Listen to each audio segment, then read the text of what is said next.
Hey everybody. So today's 31 and 31 date was the taking of Deborah Logan.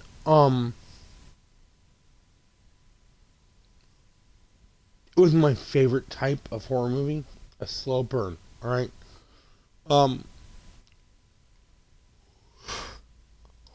Pardon me. I literally have been sitting for the better part of 2 hours with my mouth just watching the movie. Okay, so it's a slow burn. It starts out with Deborah and some students, Mia and Louis and another guy, and they're doing a documentary on um Alzheimer's.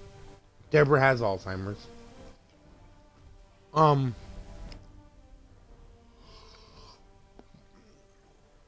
and I don't want to ruin it all. I'm not going to ruin this one. This is one I'm going to keep it strictly things I liked and things I didn't like. There wasn't anything I really didn't like. Overall, I enjoyed the movie completely. I liked all of it. I liked the characters. I liked everything. Um, I don't think there was anything I didn't like. I wouldn't call it a perfect film, but I liked this much like yesterday's Butterfly Kisses. I liked how it was more documentary over just shaky cam found footage. It was very much more documentary style, and I lend myself to that really well. That to me is the best type of film. Oh, again, I'm very sorry I'm yawning so much. I honestly, it's because I haven't talked for like 2 hours. So they start out. They show up at the house. Okay, so when I get to the end, I'm not gonna ruin anything. Once I get to the point that I believe it'll ruin things, I'm gonna stop there. No spoilers for this one. This, unlike House October Built 2 or any other film I've talked about this month so far, I want you to completely experience yourself. Okay, it's not overly creepy. It's a slow build. It is a slow burn, which makes it amazing. All right, probably my favorite one of the week so far. Still 4 days left. Yeah, 4 days left. Okay. Um. So Sunday night will be my last one, or morning, or what the hell ever, because I'm doing this. I have to go through and look at dates. You know, I believe Sunday morning will be my last one, which means Monday will be a new film. But neither here nor there. So let me a second. I'm drinking coffee. You're slowly watching this woman's mindset deteriorate. Okay, and it's really cool. Um, Not that she's deteriorating, it's that they're showing it's just really worthwhile. Um,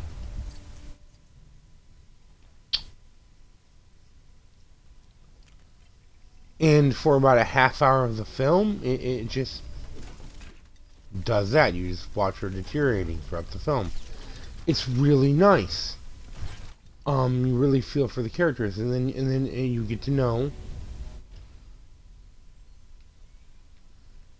Sarah as the film goes on, and I like that. You don't just have, oh, this is what's going on. You know, you actually get to know Sarah, and you get to know Deborah and Sarah as the film goes on. Okay. Um.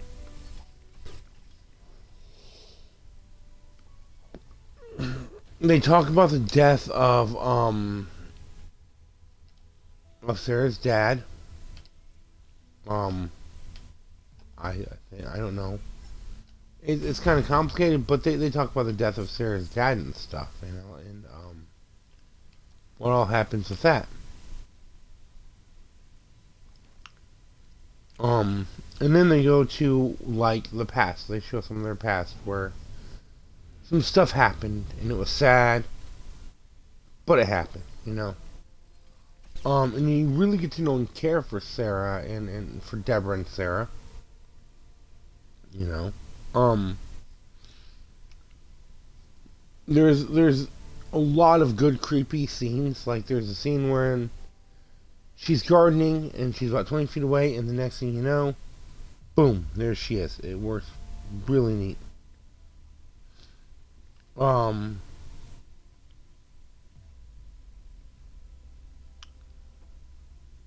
the woman that played Sarah, Deborah's daughter, was really cool. Was really amazing in the film, but kept reminding me of someone. I'm like, who's that reminding me of? And then I'm watching it, and all I could think of was Laurie Metcalf. If you don't know who that is, you would know her from one of two things. You either know her from Roseanne, she played Jackie, or you know her from The Big Bang Theory, where she played, um,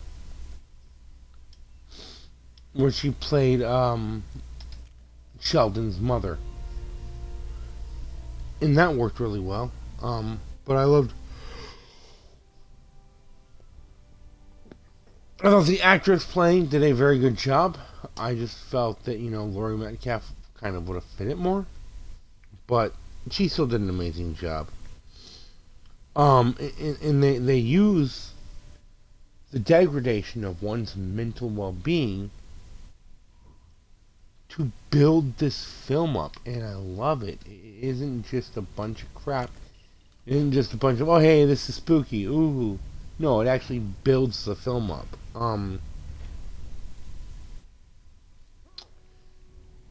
They talk about how like there's a lot of interviews with Sarah about what's going on, and it works very, again, much like the other films. It works very well.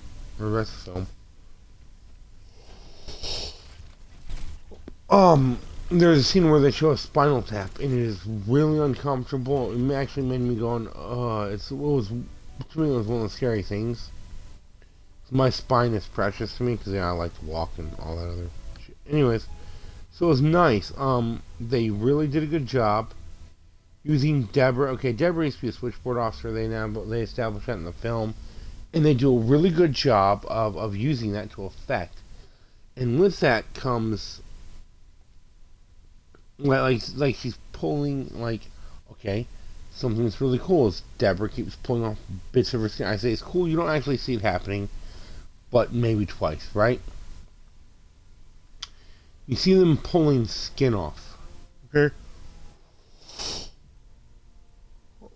I'm not being figurative, I'm being quite literal. You literally see parts of her skin just sloughing off, and it's just ugh. You don't see it but twice, but still when they show it, it's used to effect. You see the after effects more often than you see the actual effect of it.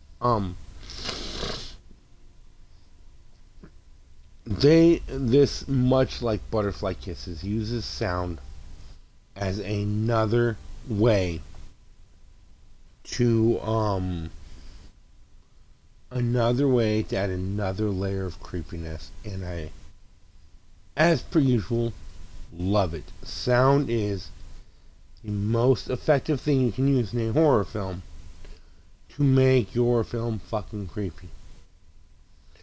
Sound is what make you hear. Okay, sound can be used to make you uncomfortable. Sound can be used to make you feel calm. Using sound is like looking up in a horror game. No one does it. So when it's done well, I love it. Okay? Especially when they establish it's not something normally a character would do.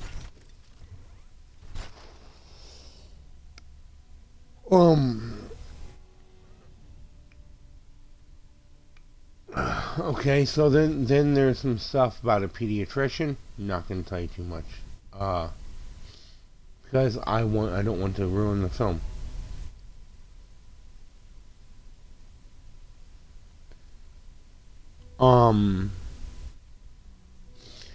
So as shit's getting more and more fucked up and weirder shit's happening, Deborah is slowly losing it. And more fucked up shit's happening, and one of the main characters and the other two have an argument. Okay? These characters are building to an ultimate argument, blow up, and it happens. And it feels natural. It feels very, very nice. I believed it. I loved it. Okay? After that fight, like, there's hints of stuff that happens before. But after that fight is when stuff really goes downhill. Deborah ends up in the hospital, and that's all I'm gonna say.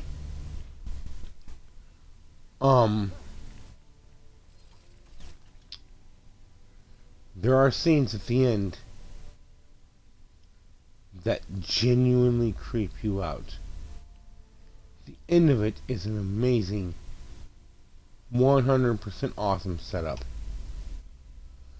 The end is so wonderful. I love the end of the movie. Okay? I would never spoil this ending. The last half hour, last 15, 20 minutes, 20, 30 minutes work so well. They are so effective. And they are so amazing. I'm not going to ruin it. If you want to know what happens, if you want to know the cool shit that happens, watch the damn movie. Please. I promise you will not be disappointed. You will enjoy it. Even non-horror fans, I think, could sit down and enjoy this movie. I think even my lovely woman could sit down and enjoy this movie. As an overall horror film, I give it a 6. I give it an 8 out of 10. As a found footage film,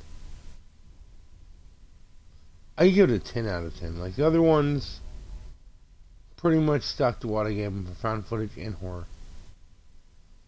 As a found footage film, it ranks higher than it does a horror film. Okay, because horror films, as a horror film, I'll give it a 10. Or I mean, wow, I'll give it an 8 out of 10. That's I can't give it better than that because it's not. There are horror films I love that I consider pure perfection. Prime example, one of my absolute number one favorite films of all time. Probably my favorite horror movie ever made, The Thing. 1989 or 1980, 81's The Thing. That is the perfect horror film to me. That is a 10 out of 10 in every category. I can't rank it higher than something like Nightmare on Elm Street 1. Easily 9.5 out of 10. I cannot rank it higher than the original Friday the 13th. Not the remake, the original, which is 9.5 out of 10. I can rank it a 10 out of 10 as a solo, or as a found footage movie, and a 7.5 and a 8 out of 10 as a horror film. Thank you for joining me. Tune in tomorrow. Hit subscribe down below. Hit that bell next to it. Leave a comment. I'll catch you tomorrow with day 9. Not sure what it's going to be yet. Thanks for tuning in. Bye.